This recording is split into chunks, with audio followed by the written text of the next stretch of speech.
Ladies and gentlemen, welcome to MTG Traders. My name is Taryn, and this is Sultai Walkers.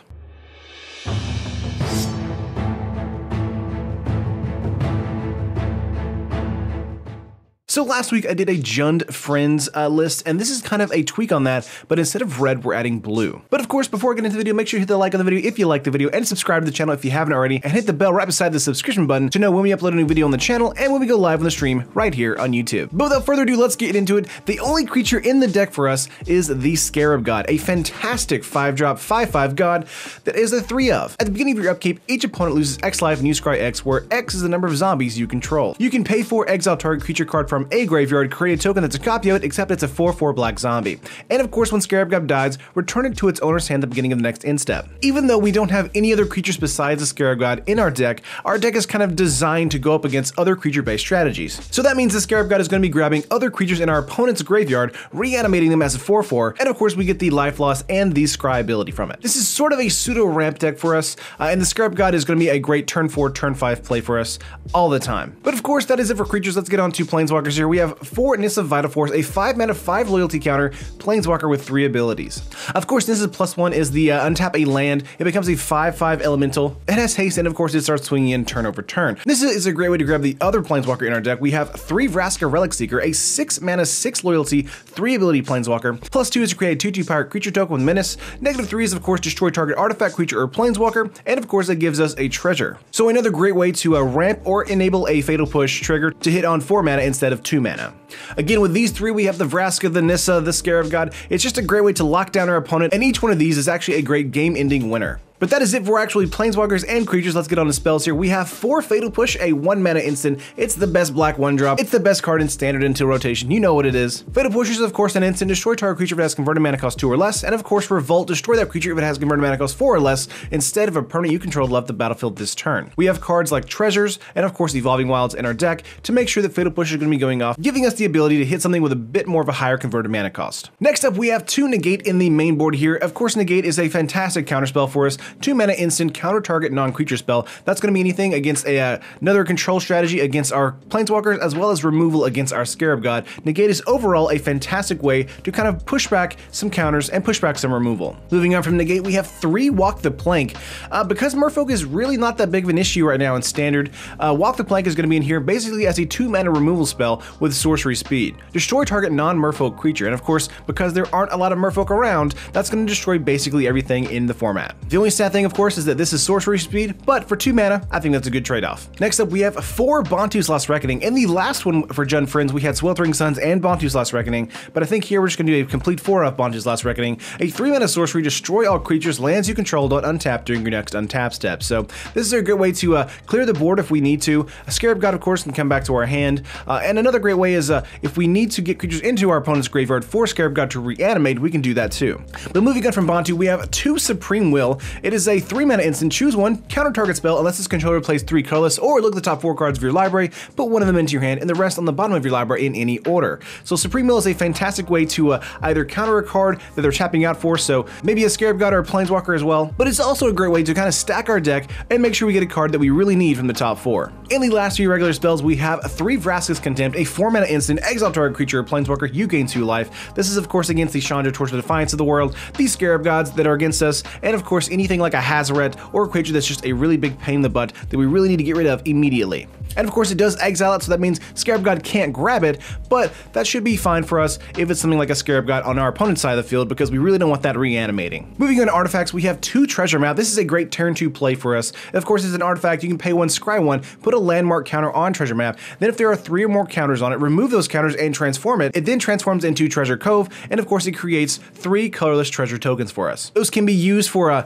tapping for extra mana of any color, but we can also tap them and sacrifice them with the Treasure Cove to draw some cards on our upkeep. Either way, Treasure Map is a great way to line up our plays in the early game, and a great way to kind of ramp in the mid to late game if we need multiple manas. Moving on to enchantments, we have 3 Search for Azcanta, a great way to kind of line up our strategy here. Search for Azcanta is a 2-mana legendary enchantment. At the beginning of your upkeep, look at the top card of your library. You may put it into the graveyard. Then if you have 7 or more cards in your graveyard, you may transform Search for Azcanta. Most of the time, we want to transform Search for Azcanta into Azcanta the Sunken Ruin, because we can tap it for blue mana because it is a land, but we can also pay 3 and tap it and search the top 4 cards cards of our library, look for a non-creature spell, and add it into our hand. So that includes everything in our deck except for the Scarab God, of course. Search for Azcanta is just a fantastic way for us to gain momentum in the early game, and of course gain some traction and control in the late game. Moving on to the last 4 cards in the deck besides lands, we have 4 Gift of Paradise, a 3-mana enchantment aura, enchant land, and of course we gain life with this card, and we can tap to add 2 mana of any color to our mana pool. Gift of Paradise is a great way to ramp in the mid to late game. It is a great way to gain some life against a more aggro strategy like a Round Up Red strategy. So seeing these turn over turn is actually not that bad because we are gaining like 3 extra life. But let's go over lands here real quick. We have 4 Blooming Marsh. Of course, this is a fast land for us, tapping for black and green.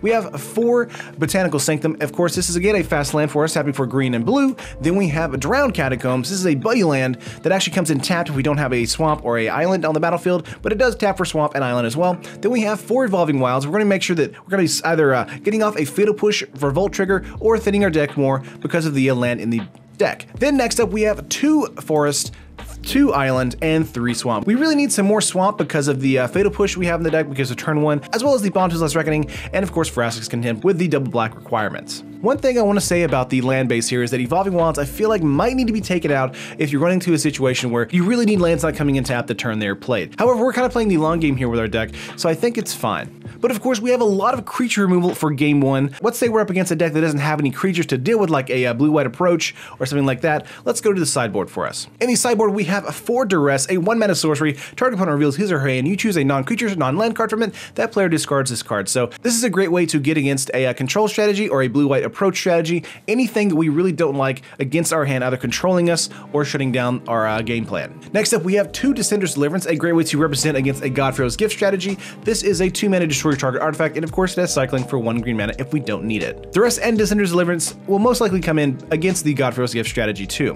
Next up, we have 2 Negate, another 2 for us. We have 2 in the main board, but another 2 is going to be coming in if we're up against a control strategy. Negate again is a fantastic way to combat control, and just a overall great way to combat any kind of removal against our strategy as well. Next up, we have 2 Appetite for the Unnatural. The kind of rogue enchantment decks are out there right now, and I think Appetite is here for us to kind of shut down those enchantments, as well as gain some life, but also if we need to go up against a Godpharaoh's Gift strategy and we're losing really badly in game 1, we might want to bring this in to destroy some artifacts and gain some life as well. Next up, we have 2 Doomfall. This is basically a Duress 2.0. It's a 3-mana sorcery. Target opponent exiles a card he or she controls, and that's a great way to get around hexproof.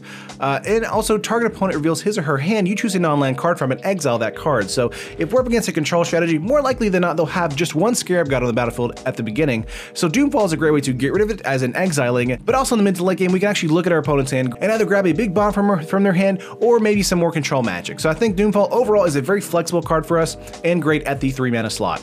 Next up, we have a 1 of Lost Legacy.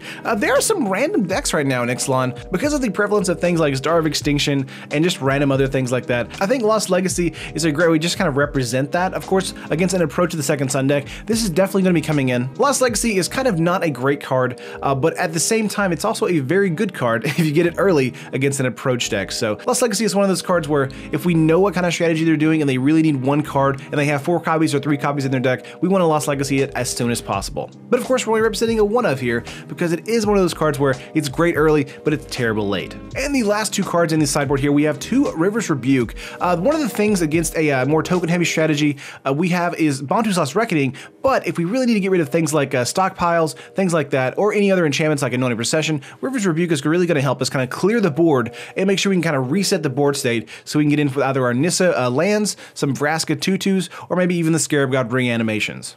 Either way, River's Rebuke is fantastic for us in the mid to late game. And that is the full layout, guys. On MTG Traders, this is coming to a pricey 234 tickets. Most of the time I go over budget decks, but this one is not budget at all, thanks to the powerhouses of the Planeswalkers and the Scarab God, of course, and the land base. The land base is pretty expensive too, with Botanical Sanctum and Blooming Marsh, as well as Drowned Catacombs, being fairly pricey as well. But this is not a tier 2 or even tier 3 deck. This is just kind of a jank deck I put together to try and combat those kind of decks. And I really hope once we get this on stream that it does really well. But of course, let me know what you think of the deck. Do you like it? Do you hate it? Do you have any suggestions for it? Let me know in the comments below. I would love to talk to you guys. Like the video, of course, if you liked it, and subscribe to the channel if you haven't already. Make sure to hit the bell right beside the subscription button to know when we upload a new video on the channel and when we go live on the stream right here on YouTube. But I love you guys, and I will see you in the next video.